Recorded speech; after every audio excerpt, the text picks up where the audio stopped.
Hello, Hi, I'm Jasmine, I'm Musashi. and if this is our first time meeting, nice to meet you. Welcome to the YouTube channel.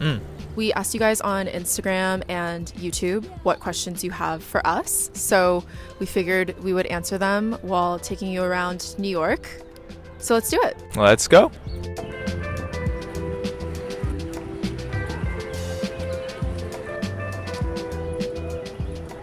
Okay, first question. When did Musashi start cooking? What's been his career journey up until now? My parents owned a sushi restaurant in the Hamptons, so I kind of grew up in the industry. And then I went to school for international business, which didn't really suit me. I didn't know what I was going to do after I graduated. So I decided to start baking bread in my free time just because I just took a natural interest in it my junior year of college. And then I decided to pursue cooking as a career. And then when I told my parents, they were like, you should go to Kyoto because that's where the best chefs are made. So that's where I went for about 4 months and I burnt out real quick. And so I just, went back to New York, worked in a couple of farm-to-table restaurants, and then my first foray into like a real Michelin kitchen where I was actually actively cooking was Blue Hill, New York, and Blue Hill of Stone Barns. And then after that, I decided to kind of delve into my Korean heritage because my mom's side is Korean. And so I went to Alto Boy, which is a modern Korean restaurant in New York City. And now I'm at Restaurant U, which is a French-Japanese modern tasting menu. So it's kind of like an amalgamation of my French sort of training at Blue Hill and then my Japanese training in Kyoto. And no culinary school. So someone asked, we all know what Musashi does at this point, but what does Jasmine do? So I'm a product manager in the tech industry. I worked at Meta for several years, and then most recently I was at a financial technology SaaS company. But fun fact, I was laid off 2 months ago. It's been my first time, so been interviewing and kind of dealing with all of that. But yeah, I work in tech in a 9 to 5. This is Jasmine in the present, here to update you that I did find a job. I'm now a product manager at a design software company called Figma. What made you decide to do this together? So this all started because I was running out of phone storage and I had a lot of content, photos, videos of Musashi cooking that I didn't want to delete, so I uploaded them to Instagram and TikTok. And then when Musashi was starting his new job at Attaboy, go ahead. When Musashi was starting his new job at Attaboy, he was going to be expected to put up dishes, and at that time he had only really been a line cook, so he didn't have much practice conceptualizing new dishes. It's a very different skill, and so that's when we started doing R&D Mondays because he was going to be practicing anyway, so I just filmed him, and that was the first series that we really started on TikTok and Instagram, and then the rest is history. Here we are. Here we are.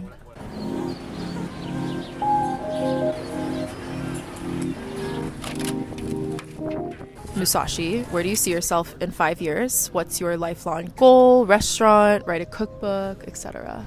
So Jasmine and I have plans of moving to California in the somewhat near future. So trying to balance what I really want to do in California is going to be challenging. I know for my North Star, I would love to own my own restaurant. Something more casual, like a wine bar, would be really nice. But in the time being, we really do want kids in the future as well. So juggling those responsibilities with the responsibilities of owning a restaurant is going to be really challenging. So I think things are still kind of up in the air for what I'm going to be doing in the near future.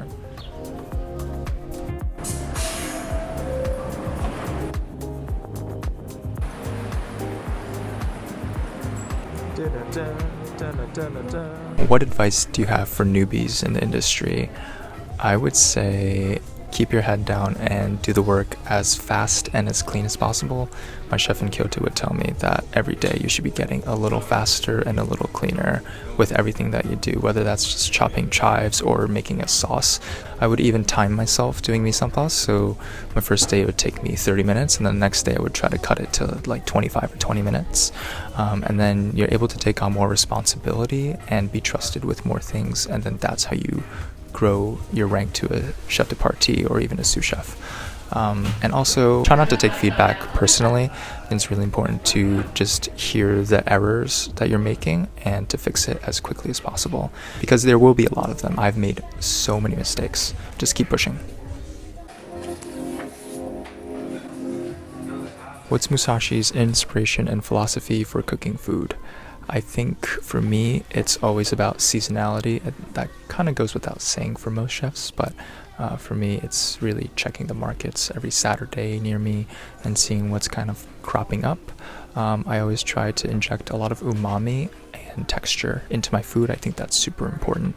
And then I'll also just try to inject some Japanese or Korean flavors because that's what I'm most familiar with, but using French techniques. I've come to find that Japanese food is very clean and it's all about the pristine ingredients themselves, but French technique employs a lot of sauces and a little bit more complexity in technique. Not to say that Japanese food isn't complex, it's very technical, but I find that the lack of seasoning ingredients, because they basically only use salt, sugar, mirin, sake, and soy for the most part, 5 things. French cuisine uses a lot more types of vinegars and things like that. And so I like to use that in a lot of my cooking, and I've found it really kind of opens the floodgates for creativity. How did you guys meet? What was your first date like? So we met on Hinge. He liked me first. I did. At the time, he was working upstate at Blue Hill Stone Barns, but he told me that he was moving to Manhattan soon.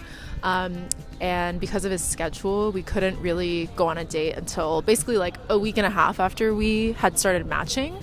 But there was one day where I think he finished work early or something like that. And so we were texting through Hinge and we were able to have like a live conversation, you know. We started talking about our favorite movies and shared like our top 5 movie list each. One of his favorites was Portrait of a Lady on Fire, which I hadn't seen, and then one of mine was Atonement, which he hadn't seen. And so we basically decided to watch the favorite movie of the other person. While we were watching, we were like live texting, and Musashi It was really cute. Yeah, Musashi was like, "Oh, this kind of feels like a date," and I was like, "Oh my god, I'm obsessed with him." And then we met up for our first date at this place called Hearth, which is like a restaurant in the East Village. And then things kind of moved really quickly. I think we made it like exclusive and official like only 2 weeks later. Yeah, I was in a weird in-between period of like kind of one foot out the door Stone Barn, so I had a lot of free time and I was able to see Jasmine I think 3 times that week or something like that. Yeah. So things moved fast and it worked out in the end.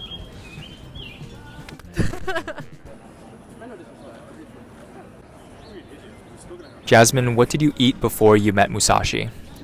Yeah, so when I would cook for myself before I met Musashi, I would eat like the most simple, the most like clean type of thing. I would eat like ground pork with microwave steamed broccoli or cauliflower rice. I probably didn't have the best relationship with food, especially in my early to mid 20s. I think I was overly obsessed with eating very, very clean and healthy to a point where I was like afraid of flavor or carbs. Like I didn't even keep rice in my apartment.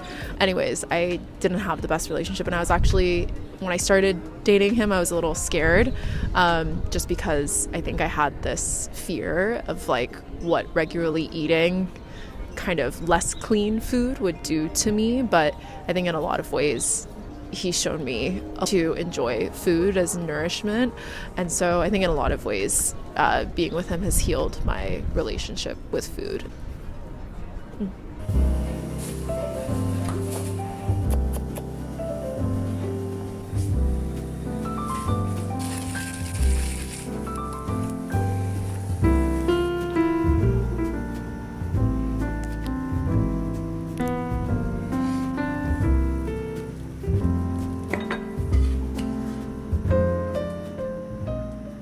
How has it been managing a relationship with different work schedules? Having very different jobs can be difficult for a relationship. How do you two make it work?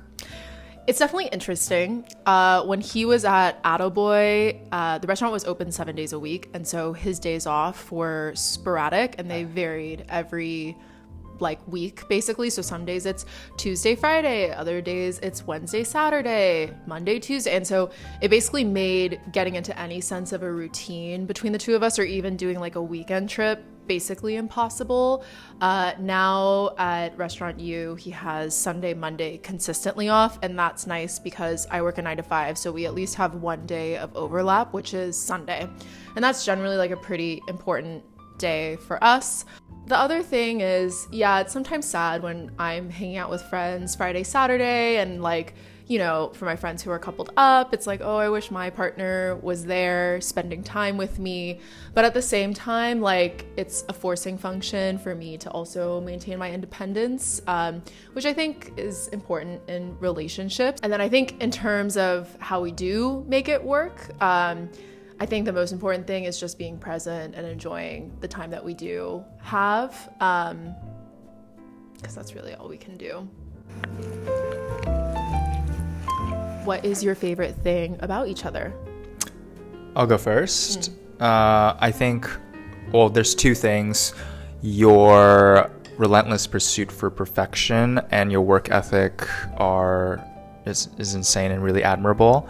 You're always looking to better the videos, and you're always looking for the best solution in your personal work, and I think that's incredible. And second of all, your savviness in social situations, something I am really bad at. He's an introvert. Yeah, I mean, I think you're an introvert too, but you've just learned various ways to be extroverted, and you're just really good at it. Even writing emails, I just feel like a Neanderthal whenever I see my email and I'm like, is this draft good? And you're like... For me, two things. One is obviously his discipline and his commitment to his craft. That's one of the first things I noticed about him on our first date, and I find it incredibly inspiring. When he gets into the zone, he's like so focused and so dialed in, and he can just rinse and repeat, which is just incredibly remarkable. And I think it comes from a place of you just loving what you do. The second thing is his ability to compartmentalize. For as long as I've known him, when he comes home from a long day of work, even if there's like drama or something that happens, he is always able to greet me with a smile and really warmly, no matter how hard the day has been. And because of him, our relationship is able to succeed in that way. Yeah. Thanks for watching, y'all. Hope you enjoyed that Q&A. Thanks for watching, guys. Hope you enjoyed that little Q&A video that took 4 months to make. So No promises you're gonna get another YouTube video anytime soon, but we tried our best. Bye.